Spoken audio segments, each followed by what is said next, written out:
Assalamualaikum warahmatullahi wabarakatuh. Terima kasih atas kesempatannya. Saya Intan Najmi Rahayu dengan NIM 2018-310021 dengan topik penelitian yang berjudul Pengaruh Profitabilitas, Struktur Kepemilikan, dan Pertumbuhan Perusahaan terhadap Kebijakan Dividen pada Perusahaan Manufaktur di BI. Di bab 1, yang pertama adalah latar belakang masalah. Perusahaan selalu memiliki kegiatan yang dinamakan berbagi aset atau kekayaan yang dimiliki. Untuk dapat melakukan kegiatan tersebut, perusahaan memerlukan adanya kebijakan dividen yang memiliki kegiatan di mana kebijakan yang akan diambil oleh manajemen perusahaan hanya memiliki dua alternatif dalam mengambil keputusan, yaitu dibagikan atau dibayarkan kepada pemegang saham dalam bentuk laba atau ditahan sebagai tambahan modal perusahaan. Perumusan masalah. Berdasarkan latar belakang yang telah dipaparkan sebelumnya, maka rumusan masalah dalam penelitian ini yaitu apakah profitabilitas berpengaruh positif terhadap kebijakan dividen. Yang kedua, apakah struktur kepemilikan berpengaruh positif terhadap kebijakan dividen. Yang ketiga, apakah pertumbuhan perusahaan berpengaruh positif terhadap kebijakan dividen. Kemudian ada tujuan penelitian.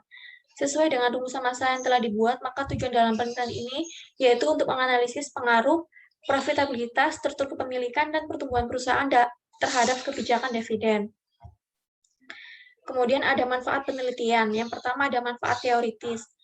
Penelitian ini diharapkan dapat digunakan sebagai media belajar atau wacana bagi pengembang teori atau ilmu pengetahuan terutama dalam bidang ekonomi. Dan penelitian ini juga dapat dijadikan bahan pertimbangan terhadap hasil penelitian lain yang telah dilakukan, serta dapat dijadikan sebagai tambahan bahan pertimbangan untuk penelitian selanjutnya. Yang kedua ada bagi investor. Diharapkan dapat memberikan informasi dalam pengambilan keputusan sebelum melakukan investasi. Yang ketiga, bagi perusahaan.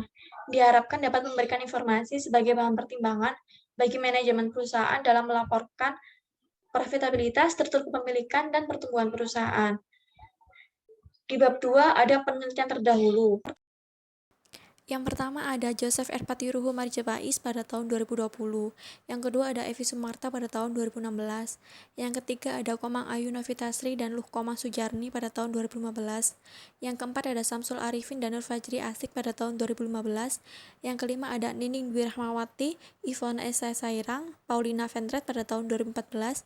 Yang keenam ada Reski Dewe Banseleng, Parengkuan Tommy Ivona Esa Sairang pada tahun 2014.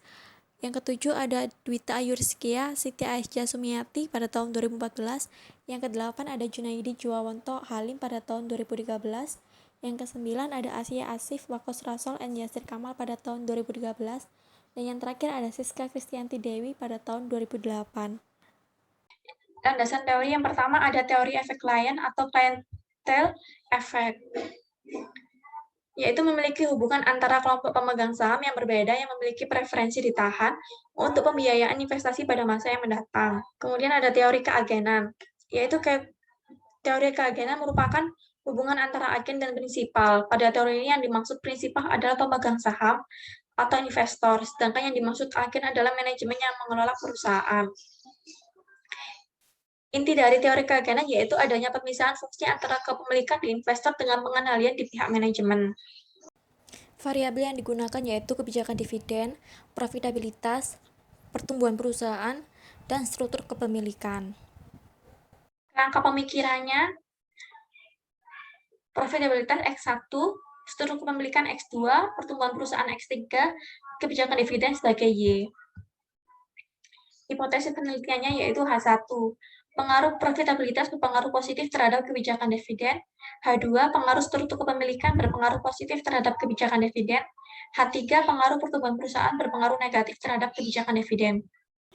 Bab 3. Rancangan penelitian. Metode penelitian adalah suatu cara ilmiah untuk mendapatkan data yang valid dengan tujuan yang dapat ditemukan, dikembangkan atau dibuktikan suatu pengetahuan tertentu sehingga pada gilirannya dapat digunakan untuk memahami, memecahkan, dan mengantisipasi masalah dalam bidang tertentu.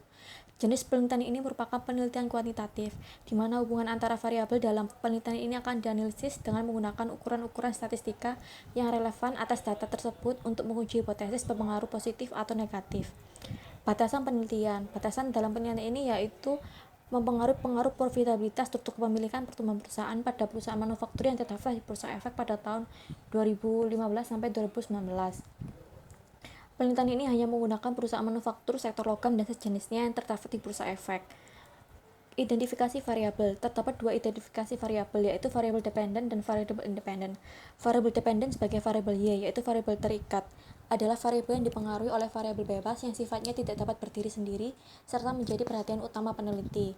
Yang menjadi variabel dependent yaitu kebijakan dividen. Kedua yaitu variabel independen. Sebagai variabel X yaitu variabel bebas adalah variabel yang mempengaruhi variabel terikat baik secara positif atau negatif serta sifatnya dapat berdiri sendiri. Dalam penilaian ini menjadi variabel bebas yaitu profitabilitas, struktur pemilikan, dan pertumbuhan perusahaan. Pengukuran variabel kebijakan dividen. Kebijakan dividen merupakan besarnya suatu persentase laba yang akan dibagikan kepada para pemegang saham sesuai dengan persentase kepemilikan. Dividen akan dibagikan ketika perusahaan memiliki laba yang cukup dan layak untuk dibagikan. Untuk dapat menentukan besarnya persentase laba, maka digunakan rumus yaitu dividend payout ratio atau DPR sama dengan dibagi total dividen dibagi laba bersih. Kemudian ada profitabilitas. Profitabilitas merupakan suatu kemampuan yang dimiliki perusahaan untuk dapat meningkatkan profit dari pendapatan dengan menggunakan pengukuran ROE atau Return of Equity. Merupakan suatu ukuran tentang kemampuan perusahaan dalam menghasilkan laba yang dihasilkan dari investor pemegang saham. ROE dapat dirumuskan dengan cara ROE sama dengan E dibagi total equity dikali 100%. Struktur kepemilikan. Dalam penilaian ini menggunakan kepemilikan manajerial, yaitu dilihat dari nilai kepemilikan proporsi saham yang dimiliki manajemen dan mensejajarkan kedudukan manajemen dengan para pemegang saham. Menggunakan rumus MAN sama dengan jumlah saham yang dimiliki manajemen dibagi total keseluruhan saham dikali 100. Kemudian ada pertumbuhan perusahaan. Pertumbuhan perusahaan merupakan rasio yang menunjukkan suatu persentase pertumbuhan dari waktu ke waktu. Biasanya dihitung dalam jangka waktu tahunan.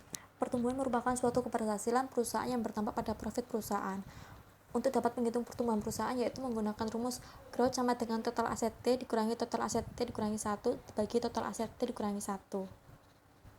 Metode penelitian populasi. Populasi dalam penelitian ini yaitu perusahaan manufaktur sektor logam dan sejenisnya yang terdaftar di Bursa Efek Indonesia tahun 2015 sampai 2019. Sampelnya yaitu sebanyak 14 perusahaan. Teknik pengambilan sampelnya yaitu menggunakan metode probability sampling atau sensus, di mana data yang akan digunakan dalam penelitian ini merupakan seluruh anggota populasi yang dijadikan sampel dan juga yang memiliki laporan keuangan lengkap pada tahun 2015 sampai 2019.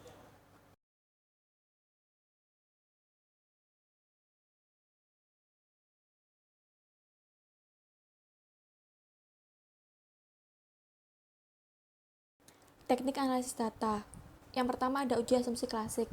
Untuk mendapatkan hasil yang baik agar dapat memenuhi uji asumsi klasik yaitu bebas autokorelasi, bebas multikoliniaritas, bebas heterogedasitas, dan memenuhi asumsi normalitas. Berdasarkan tujuan penelitian ini, maka diperlukan beberapa metode analisis, yaitu yang pertama ada uji normalitas. Uji normalitas bertujuan untuk menguji apakah dalam model regresi suatu variabel independen dan variabel dependen atau keduanya mempunyai distribusi normal atau tidak normal.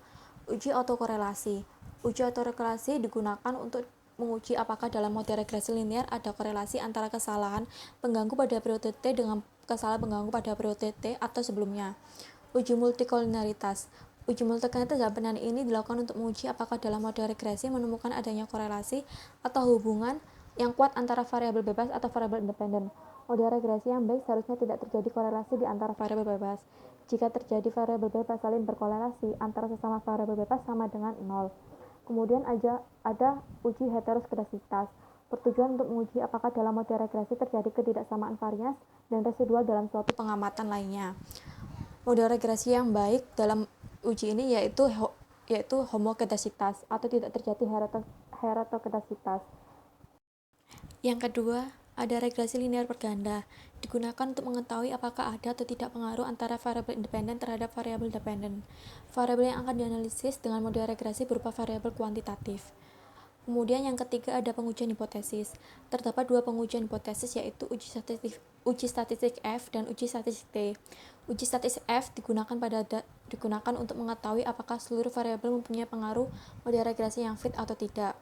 Untuk dapat melakukannya yaitu dibutuhkan langkah-langkah. Yang pertama ada perumusan hipotesis, menentukan tingkat signifikan yaitu sebesar 0,05, menentukan kriteria penerimaan atau penolakan HO yaitu dengan melihat tingkat signifikan. Kemudian ada uji statistik T. Uji statistik T ini digunakan untuk mengetahui seberapa jauh hubungan variabel independen secara terpisah dalam menerangkan variasi variabel dependen. Langkah-langkah untuk dapat melakukan pengujian tersebut yaitu yang pertama melakukan perumusan hipotesis, kedua menentukan tingkat signifikan yaitu sebesar 0,05, ketika menentukan kriteria penerimaan atau penolakan HO dengan melihat nilai signifikan. Baik, sekian presentasi dari saya. Terima kasih.